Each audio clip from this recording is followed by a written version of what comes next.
I've said before that I'm a pretty big fan of the early Tony Hawk games. Sure, they're not for everyone, but the combination of solid arcade-style gameplay with amazing soundtracks set up for an enjoyable time. So I remember playing a demo at some point for a snowboarding version of it, appropriately called Shaun Palmer's Pro Snowboarder. Overall, it's very similar, but has enough differences to help distinguish itself from its wheeled cousin. There are various modes, but you'll probably spend the majority of your time in career. You can choose to select from about a dozen real-world snowboarders, or create your own. The create a player isn't really all that in-depth though. There's only about 4 different sets of options in each slot, but oddly enough, once you choose a jacket, there's 4 different variations of it, although the game calls it color. You'd think they'd call it a style instead, but oh well. Once all that's done, you choose a set of different boards you can unlock and assign your stat points, and then your own border is created. You don't get to choose your special moves, which kinda stinks. In the career, you select a course and then are given about 10 or so challenges to complete. Unlike the early Tony Hawk games where you only have 2 minutes per run, in Pro Snowboarder, you start out with 3 minutes, and later courses actually give you more than that. That's because the courses feel a bit larger in size, and many of the challenges focus on the more linear nature of the tracks. Speaking of, you're on mountains, and being that they are downhill, you have to be able to memorize where things are a bit more than in the skateboarding games. If you pass by something you're supposed to destroy, for example, how are you supposed to complete the objective? You can't just spin around and start traveling backwards, right? Well, you kinda can. If you barely miss something and don't go very far, you might be able to stop, spin around, and get at least a bit of distance uphill. But you don't want to waste too much time because there are locations on the map that will warp you back up the hill. You'll see these locations highlighted with an arrow and a red circle denoting where you need to get to in order to teleport. Some whisk you only a bit up the hill, and others to the top of the course.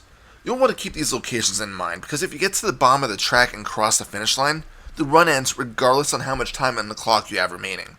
That's not to say that you don't want to cross the line though, because in each course, along with getting 3 different variations of base scores, you also have to get an increasing amount of points while crossing the finish line in a set amount of time.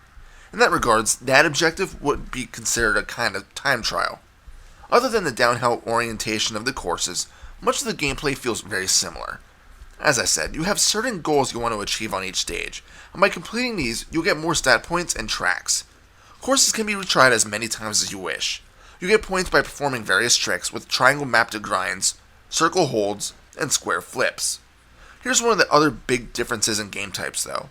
Whereas grinds and holds work well enough, the flips are much more difficult to pull off, due to the nature of the snowboard being strapped to your feet.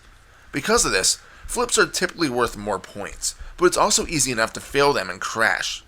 Don't worry too much though, as there's a new feature called a bail. If I remember right, when you press L1 and R1 at the same time while going off a ramp, you can press these 2 shoulder buttons and your boarder will attempt to straighten himself or herself out to land straight. It won't help you if you started a trick too late, but it will help if you complete a trick and can't land straight. And that's the one thing I noticed the most about Shaun Palmer's Pro Snowboarder. It's a hell of a lot harder than any of the Tony Hawk games. I felt like I was faceplanting the snow a lot more than I should have been, and the challenges themselves, at least the score ones, I really struggled with. I'm sure the struggles went hand in hand with my constant failure to keep upright, but even so, I don't recall the game being so tough. I still enjoy it anyways though, because it's a nice change of pace from the flatter terrains that you flip the skateboards around. There's really not much to talk about with the graphics. Yes, you'll see a lot of white, and that's to be noted as obvious. There are a few buildings here and there, and many of the things you can trick off of are man-made and natural ramps, signs, and gondolas. At least the snow looks believable, at least for the time. As for the soundtrack, it's one of my favorites ever in these styles of games.